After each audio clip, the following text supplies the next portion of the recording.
of taking away surgery or closing ITU at the Royal Glamorgan Hospital. The only position would be if we were to move to a minor injuries unit, and you'll have seen that we're moving away from that option in our minds, we could lose our training capacity.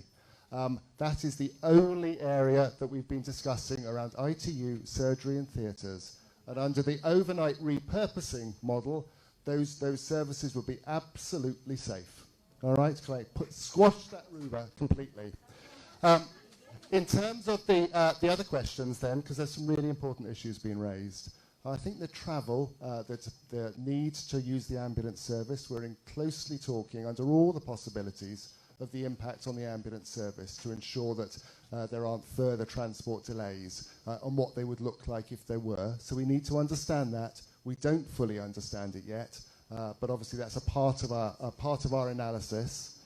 The bad weather modelling, the mountain roads, again, that's in the thinking that we're doing, trying to work out how those residents who are in the most remote areas and when a road closes, what the impact would be.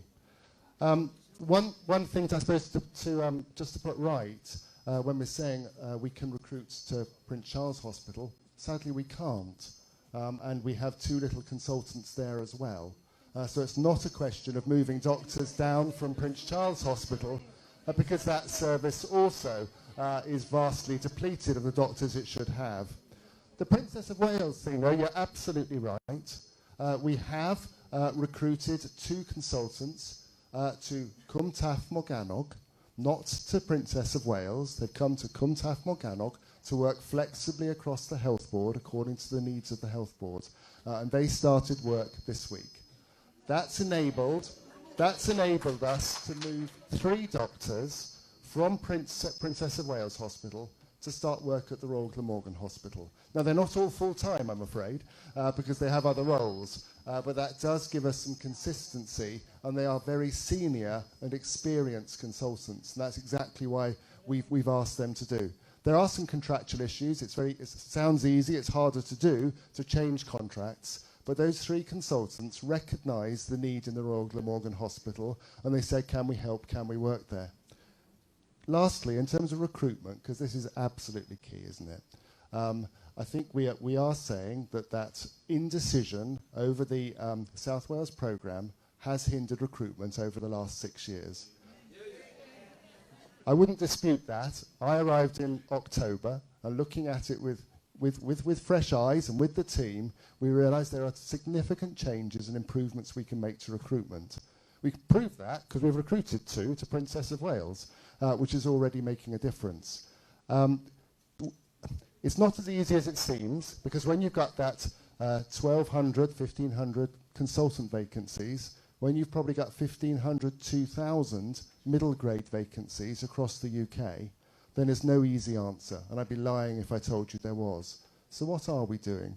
We put an advert up on NHS Jobs, and many of you will have seen that.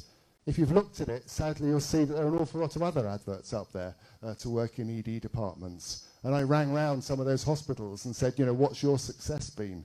And every single one of them said, we haven't had a single application.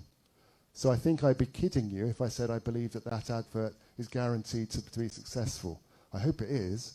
What's really successful, though, and I think it's always been my experience, is that it's that approaching consultants and using our contacts, using our consultants to be ringing people up and saying, fancy coming here because it's a lovely place to work, being flexible in the job we offer. So instead of saying, come here and work the hours we want you to, it's saying, what would it take for you to come and work in South Wales? What do you need? If we offered you opportunities in education or research or something else, would that make it right for you?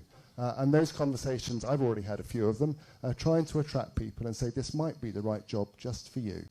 The third thing we're doing to pick up on a challenge is around international recruitment, and we're already got in place plans and some CVs and some interested doctors we're setting up interviews for in order to say, can we attract you to come and work here? And not just to use them as workhorses, but to keep them here. So what can we do to train you and grow you as a consultant of the future?